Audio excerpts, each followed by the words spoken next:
Pai do Senhor, igreja. Amém. Glória a Deus. Glória. Meus irmãos, será que algum de vocês sabe me dizer qual que é o profeta que corta o cabelo baixinho? Não. Naum? Então abre sua Bíblia no livro de Naum, capítulo 1, versículo 7. Meus irmãos, eu esperei o ano todo para fazer essa piada. 2025 passou. A piada do Naum. Chega 2026. Naum, capítulo 1, versículo 7.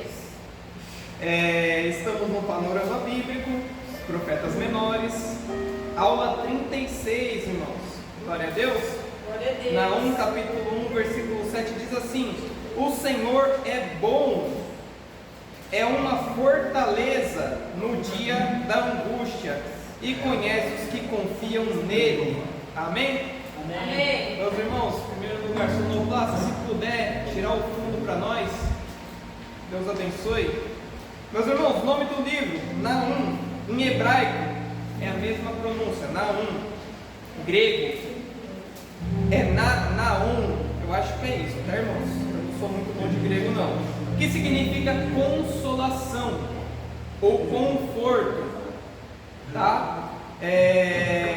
O autor é aquele que dá o nome ao livro, o próprio profeta, Naum, tá? Identificado como Eucosita, tá bom? Está escrito lá Naum, capítulo 1, versículo 1, tá? Eucosita porque é a cidade que ele veio, cidade de Elcos, tá? Não se sabe quase nada dessa cidade e quase nada desse profeta, amém? Amém. Mas provavelmente a cidade de Elcos, ela se localizava em Judá, provavelmente perto do que na época de Jesus era conhecido como Galileia, tá? A data do livro, o livro menciona a queda de Tebas, tá? Uma cidade que ocorreu em 663 a.C., tá? Então, muito provavelmente o livro se passa entre 650 e 630 a.C., tá? O Império Assírio, qual que é o pano de fundo? O que acontecia naquela época? O contexto da profecia de Naum. O Império Assírio, ele era o poder dominante do Oriente Médio, tá? Não sei se vocês vão lembrar, no livro de Jeremias, no livro de Reis, a gente já mencionou muito sobre isso, né? O Reino do Norte, o Reino do Sul. O Reino do Norte, primeiramente, ele foi dominado pelo Império Assírio. Parte do Reino do Sul foi subjugado também, pagava impostos e tal, mas não foi totalmente dominado nem destruído, até que veio a Babilônia e tomou tanto o Reino do Norte quanto o Reino do Sul, tá? Então é nesse contexto, tá? Eles eram conhecidos por sua extrema crueldade militar e eles haviam devastado o Reino do Norte, Israel, né, 722 a.C., e continuavam ameaçando Judá. Judá vivia sob o terror psicológico, político e militar da Síria. Nínive, a capital, era um símbolo de brutalidade, arrogância, idolatria, tá? E o livro de Naum é um anúncio de Deus dizendo: a Síria cairá e o terror de Deus, seu terror vai acabar. Eu sou o juiz das nações, né? Deus dizendo, né? Um ponto muito importante no contexto Naum é como uma continuação da história de Jonas. Lembra-se do livro de Jonas? Profeta que foi enviado até a cidade de Nínive? Então, é como se fosse uma continuação. O contexto de Naum é mais ou menos 100 anos, 150 anos após a história de Jonas. Amém? Amém. No material didático eu deixei lá profetas, reis contemporâneos, depois vocês dão uma olhada, tá? Para a gente poupar tempo aqui. O livro de Naum apresenta a justiça de Deus contra Nínive, capital do Império Assírio, uma nação conhecida por sua crueldade e sua violência, mais de um século após o arrependimento registrado em Jonas, tá?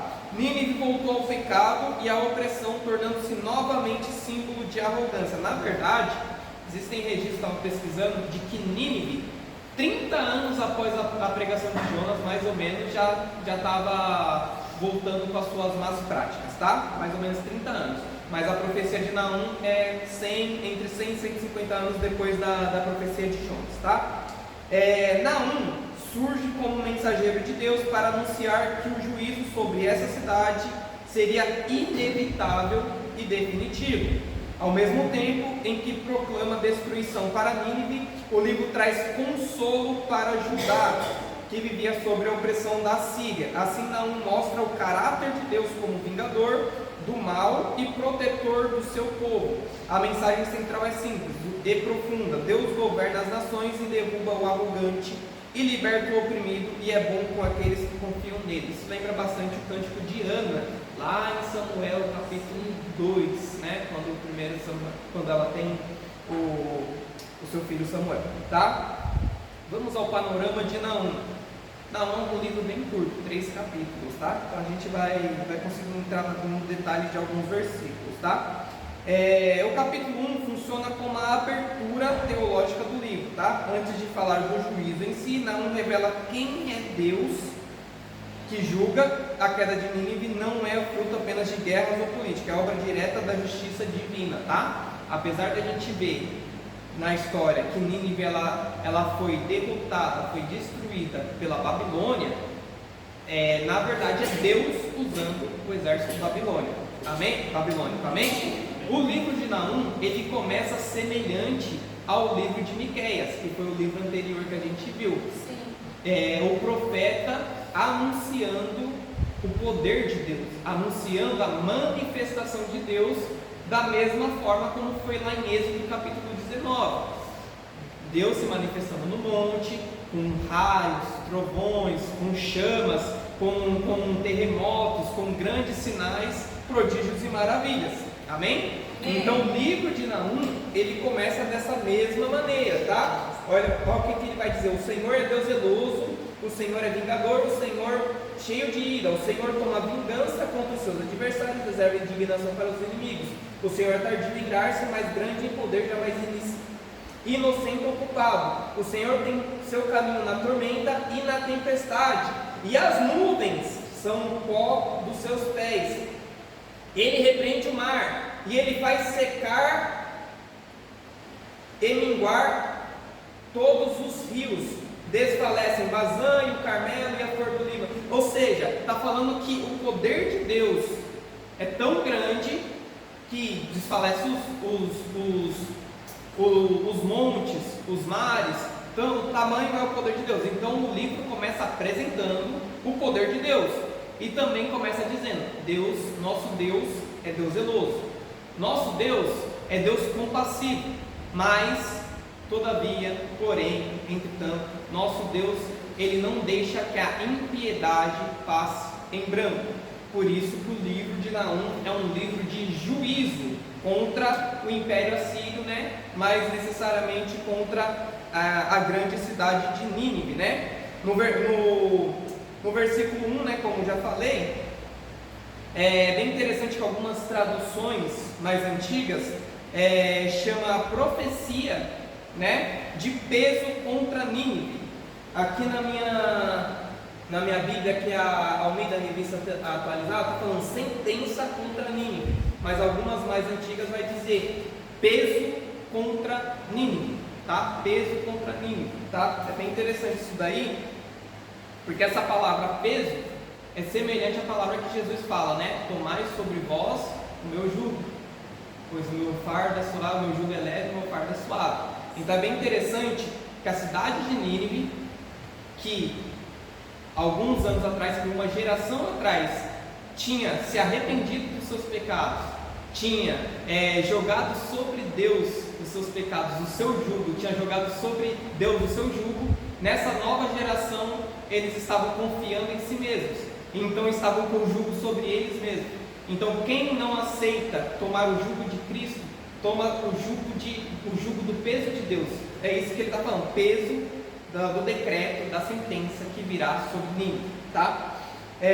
Do versículo 2 ao 3 vai falar: Deus é zeloso, é vingador e é justo, né? Esses versículos apresentam um retrato de Deus que equilibra perfeitamente justiça, paciência, tá? Ele é zeloso, ou seja, ele cuida, né, da sua honra e do seu povo, ele cuida do seu povo, né? Porém, ele é vingador também.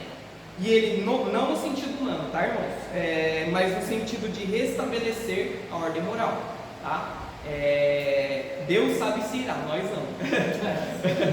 A gente quando ira, a gente peca. Deus não. Deus quando ira, ele traz inclusive edificação. Olha que interessante, o nome do profeta, né, Naum, é consolo. Eu fiquei perguntando, né, para ele pesquisar, né, por que consolo? Se o livro dele é um livro de condenação, um livro de juízo, um livro que traz, né, destruição de uma grande cidade. Então, a gente vai ver, né, no capítulo 1 aqui que ele traz consolo para Judá, que estava sendo oprimido, tá? Então é isso.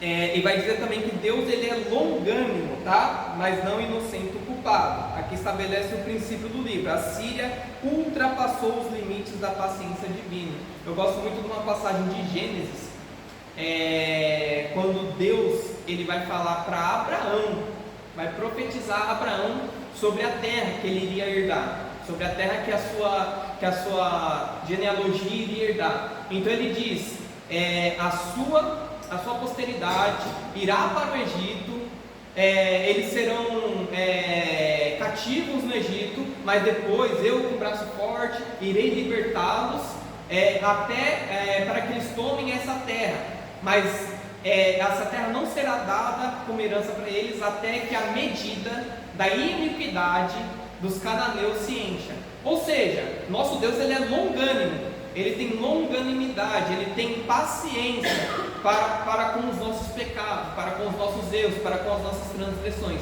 Mas existe uma medida, existe um limite, até que ele vai tendo paciência, até que ele vai perdoando, até que a graça dele vai se manifestando. Mas conforme nós vamos rejeitando, conforme Nínive foi rejeitando, chegou o limite. Então é isso, Deus é longânimo, mas vocês passaram do limite, tá? Então ele vai dizer, agora Deus não irá inocentar mais o culpado. Amém? Amém.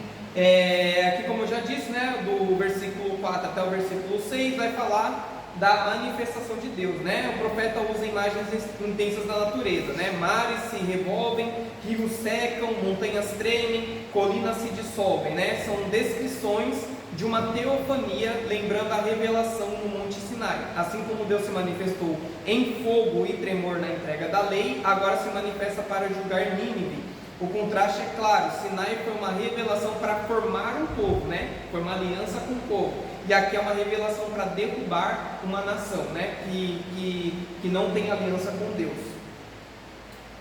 Versículo 7, que eu considero que é o versículo principal do livro de Naum, né? Vai dizer que Deus ele é, cadê? Versículo 7. O Senhor é bom e ele é fortaleza no dia da angústia. Vários salmos falam assim, né? Ele é socorro bem presente na hora da angústia, né? E ele conhece os que nele se refugiam. Olha só que interessante. O livro começa já falando peso contra uma cidade. Aí já começa falando nosso Deus ele é zeloso, mas ele vai se vingar dessa cidade que se levantou contra ele. E depois fala do poder de Deus, como que a natureza se rende ao poder de Deus. E depois fala do juízo que vai trazer sobre esse povo. Mas depois no meio, Deus vai lá e fala, né, que ele é bom, que ele é fortaleza no dia da angústia e conhece os que nele se refugiam. Amém? Amém. Ele é o consolo, né, de Judá no meio do terror assírio. Do versículo 8 até o versículo 12, a gente vê algumas ameaças, né?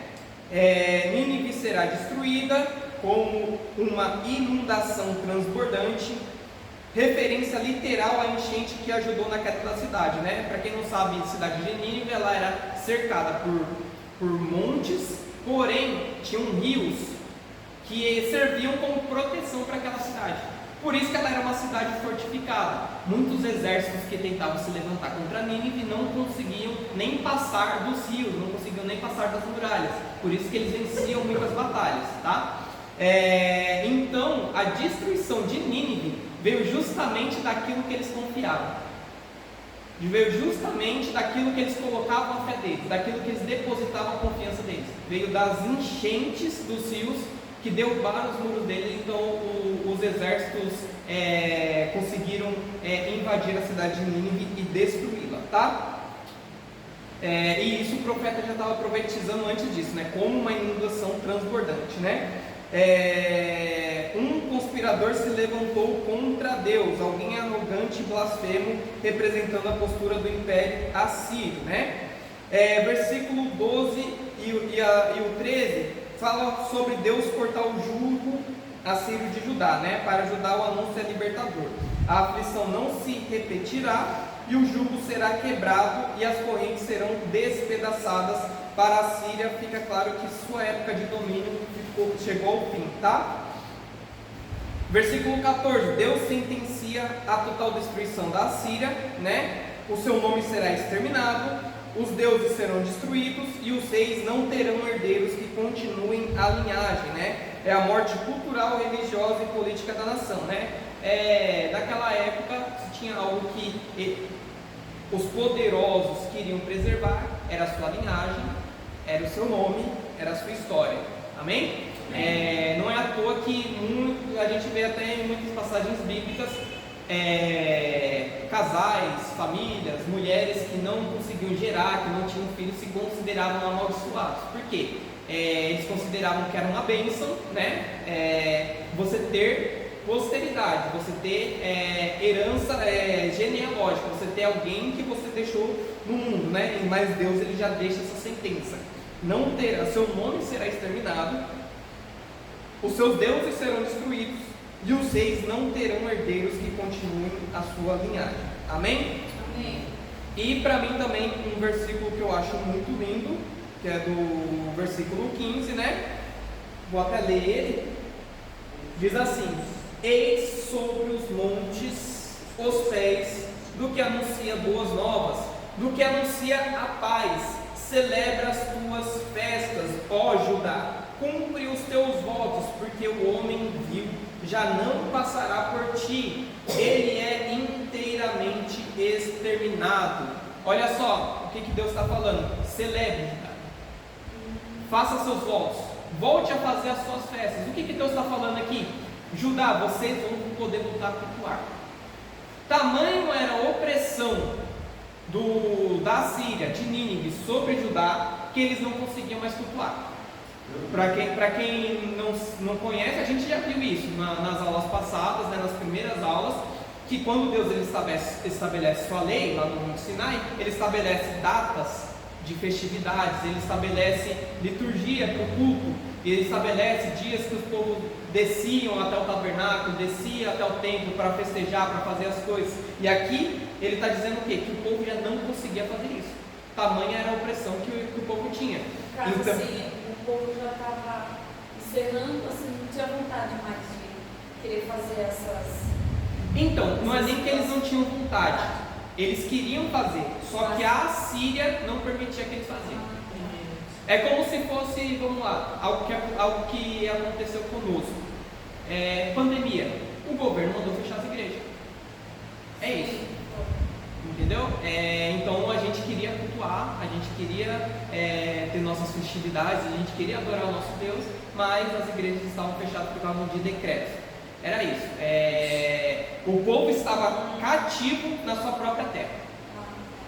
Mais para frente, aconteceu do povo ficar cativo na Babilônia. Eles não podiam festejar, não podiam celebrar, não podiam cultuar a Deus, mas é porque eles estavam em outra terra.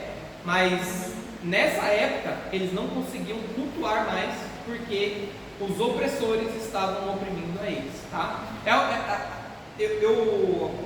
Todas as primeiras vezes que eu li o livro de Naum, eu sempre achei o livro muito duro, porque é um livro de sentença, um livro de condenação contra um povo que 2 livros anteriores, Deus declarou que era um povo que não sabia a diferença entre a mão esquerda e a mão direita e que precisava ser salvo. Então, um livro de sentença, a gente fica até meio com o pé atrás, né? Porque a gente quer pregar que Deus é amor, a gente quer ouvir, né, que Deus é amor, e de fato Deus é amor, e Deus é tão amor que Ele ama o seu povo, e Ele está vendo o sofrimento do seu povo que não está conseguindo nem cultuar. Então, quando Deus ele manifesta destruição contra um povo opressor, ele está manifestando a sua bondade, ele está manifestando a sua justiça. Entendeu? Muita gente fala, né? Nossa, mas que Deus é esse que mata? Que Deus é esse que destrói? Que Deus é esse? É o único Deus. Tá, em primeiro lugar, é o único. O único Deus que existe. Em segundo lugar, é o Deus bondoso que traz justiça. Já pensou se toda injustiça, se toda violência passasse impune? A ira de Deus é a resposta contra o pecado. Exatamente. Isso Exatamente. aí. A ira de Deus é a resposta de Deus contra o pecado. A questão é o amor de Deus, ele se manifesta, eu gosto muito de Romanos 8:5. Deus nos amou quando ainda éramos seus inimigos. Deus mostra o seu amor para conosco quando ainda éramos seus inimigos. A Síria, Nínive, era inimigo de Deus. Em dois contextos diferentes, no momento que eles reconheceram, não, nós somos pecadores, vamos nos arrepender, vamos fazer jejum, vamos colocar pano de saco até nos animais, a ira de Deus cessou. O decreto de Deus que foi proclamado pela boca de Jonas, em 40 dias Nínive será subvertida, uma cidade que era ímpia foi transformada.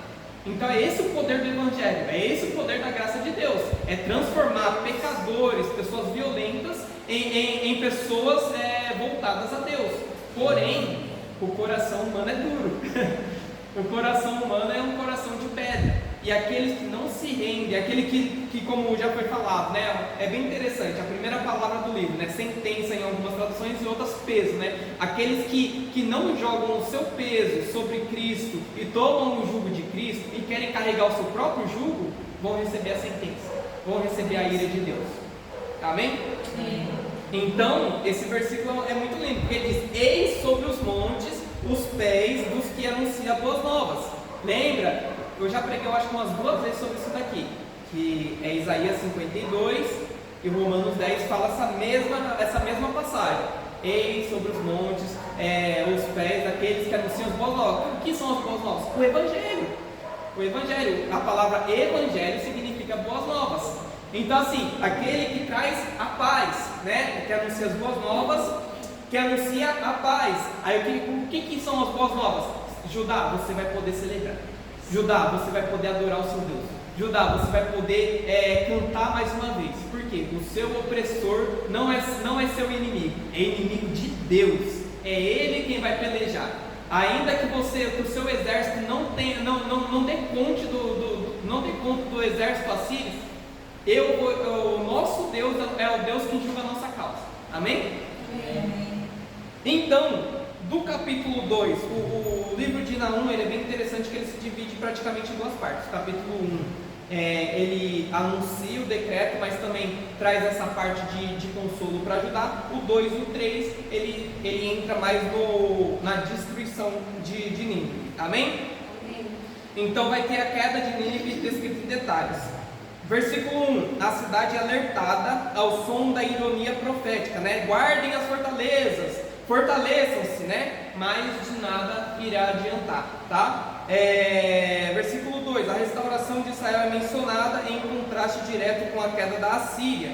Deus não apenas destrói o opressor, ele restaura o oprimido, né?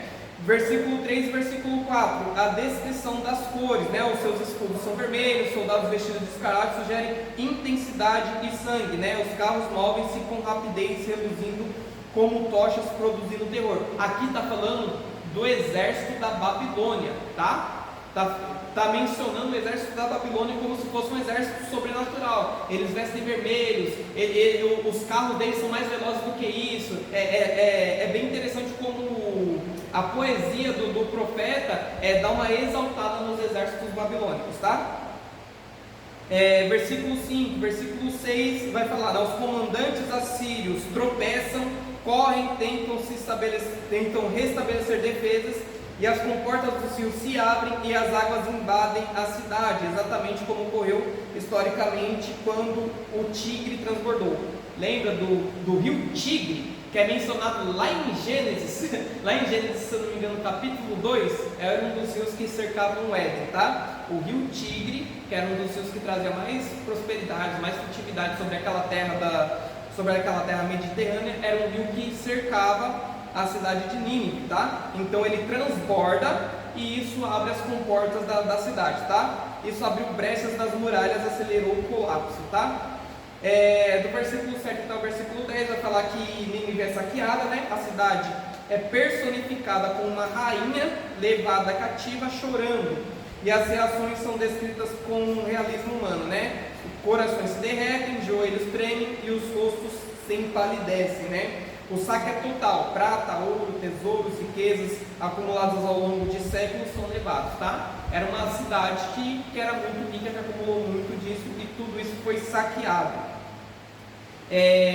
Versículo 11 ao 13, a Síria se autodenominava a toca do leão, símbolo de força, tá? Não ela só se autodenominava, mas também muitas nações com medo da Síria, denominavam Síria, que aquela cidade que vem como leão, que ela não venha sobre nós, tá? A toca do leão, tá?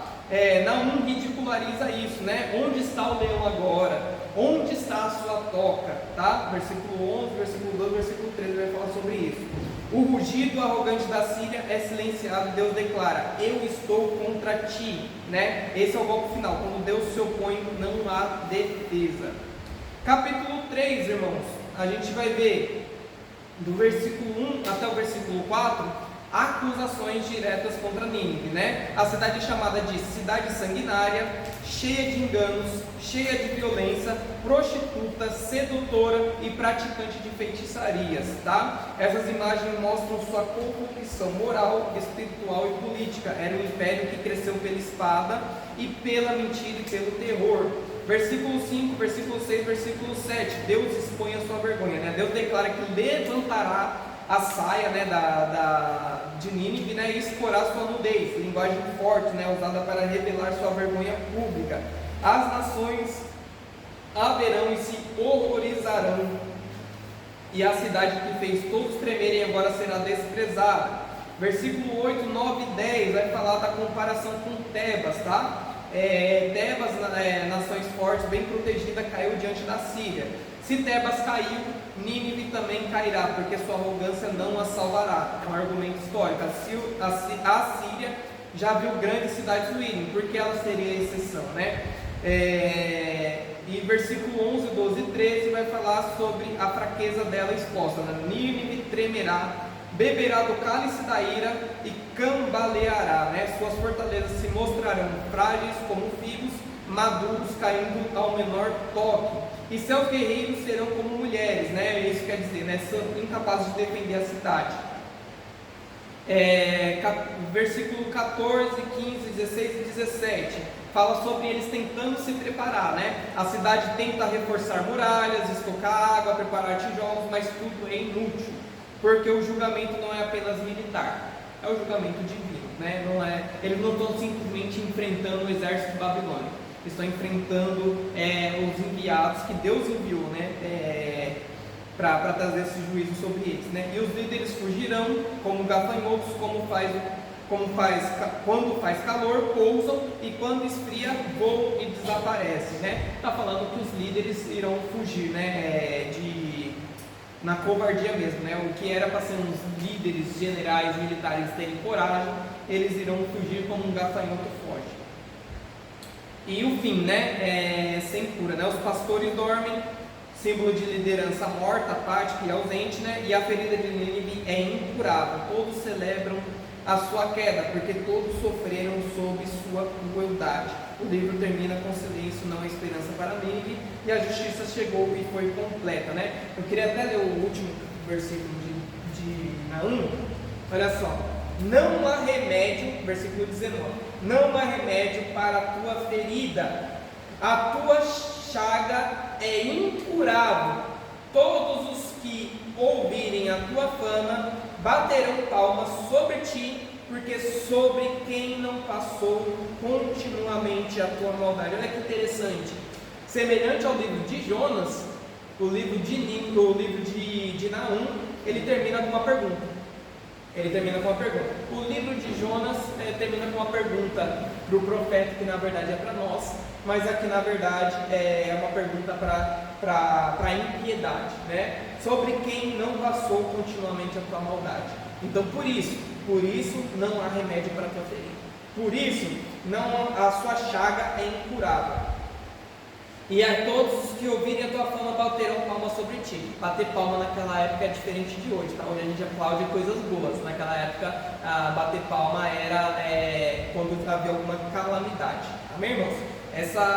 E assim termina o livro de Naum, tá? O que a gente pode ver sobre os pontos principais do livro de Naum? Em primeiro lugar, mais uma vez Deus revela o seu caráter, né? Lembra lá de Êxodo 34, quando Moisés, já falei muito disso aí, quase toda aula eu falo sobre isso.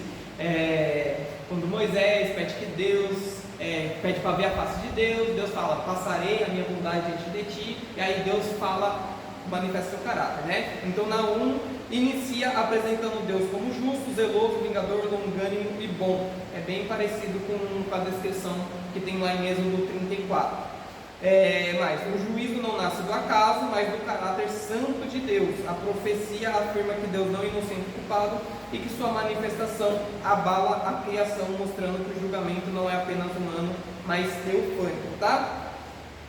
Bom, irmãos, depois vocês leem lá, tem bastante pontos principais que eu coloquei.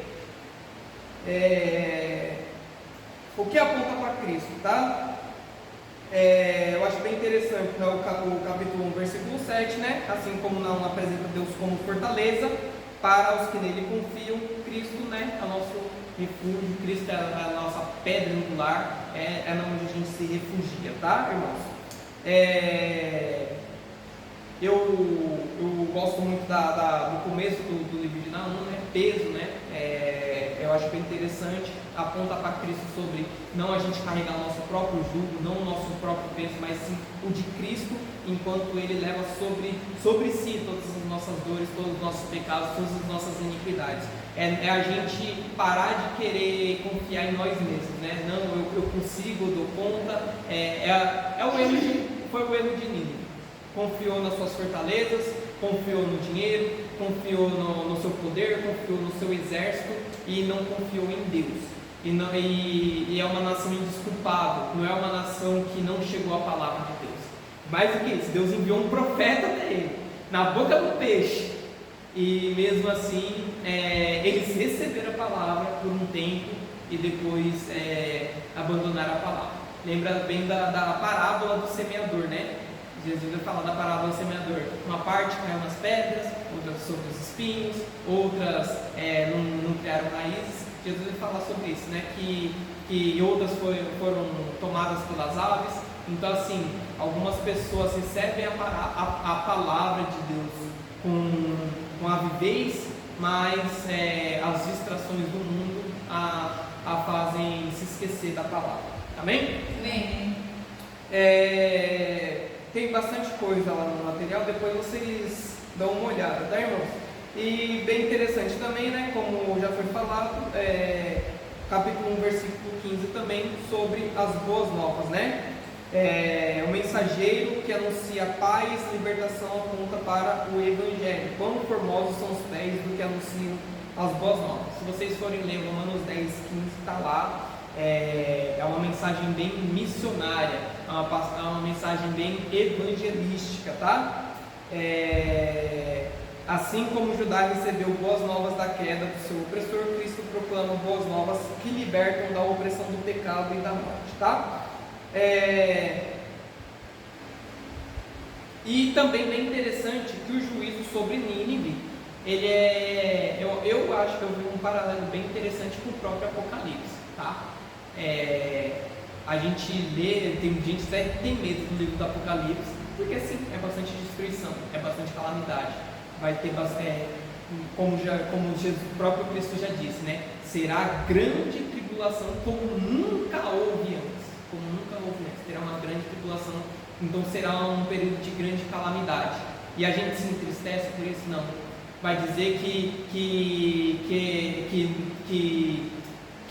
nas bodas do Cordeiro nós iremos nos alegrar, porque Deus trouxe salvação, Deus nos redimiu e trouxe justiça sobre toda a impiedade, tá? Amém? Então é isso que ele fala no versículo 15, né? Voltem a celebrar, voltem a festejar, voltem a cantar.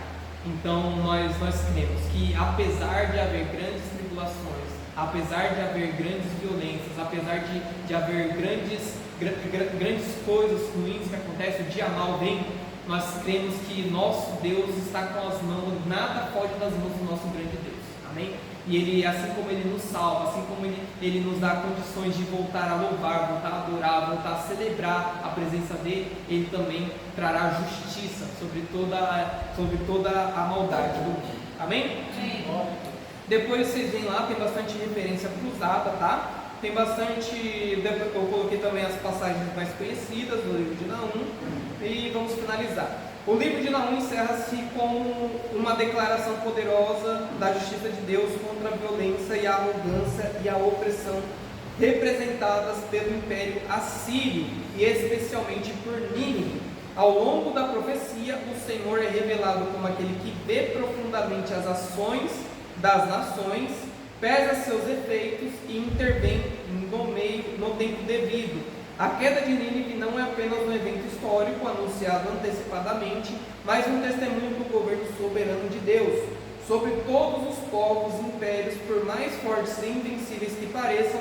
A mensagem de Naum é simultaneamente um juízo severo para os inimigos de Deus e um consolo para o seu povo.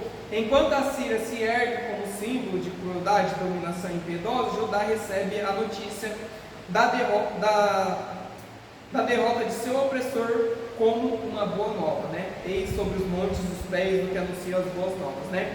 Um anúncio de libertação, descanso e paz. Essa dualidade, juízo para um e alívios para outros, revela que o agir de Deus é sempre coerente com sua santidade e com seu compromisso com a sua justiça.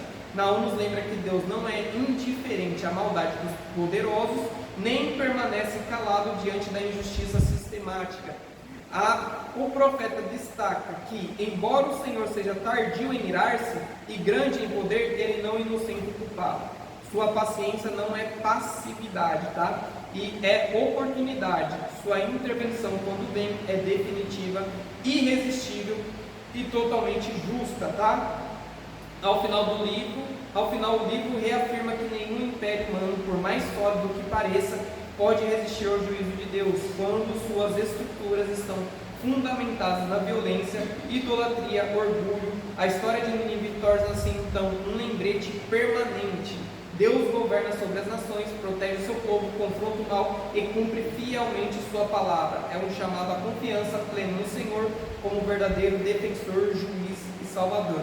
Só um acréscimo aqui, o livro de Naum, ele mostra a queda de uma nação, de um império, mas é bem interessante o livro de Daniel, como nós já vimos, que ele mostra vários outros impérios, né, representados pelas bestas lá, pela estátua, e nenhum desses impérios pode ser de ouro, pode ser de prata, pode ser de ferro, nenhum desses impérios prevalece sobre o poder do nosso Deus.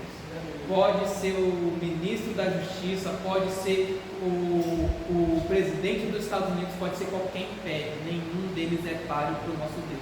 Eles podem até nos oprimir, eles podem até nos perseguir, mas tudo isso é momentâneo. Tudo isso é momentâneo. Enquanto a igreja permanece perseverante, é Deus quem nos guarda. Sobre ele, sobre o poder dele, nenhum império permanece. Amém? Glória a Deus, irmãos. Essa foi a aula de hoje. Esse foi o livro de Naum. Deus abençoe a todos. E até a próxima aula. Amém? Amém. Meus irmãos, para finalizar,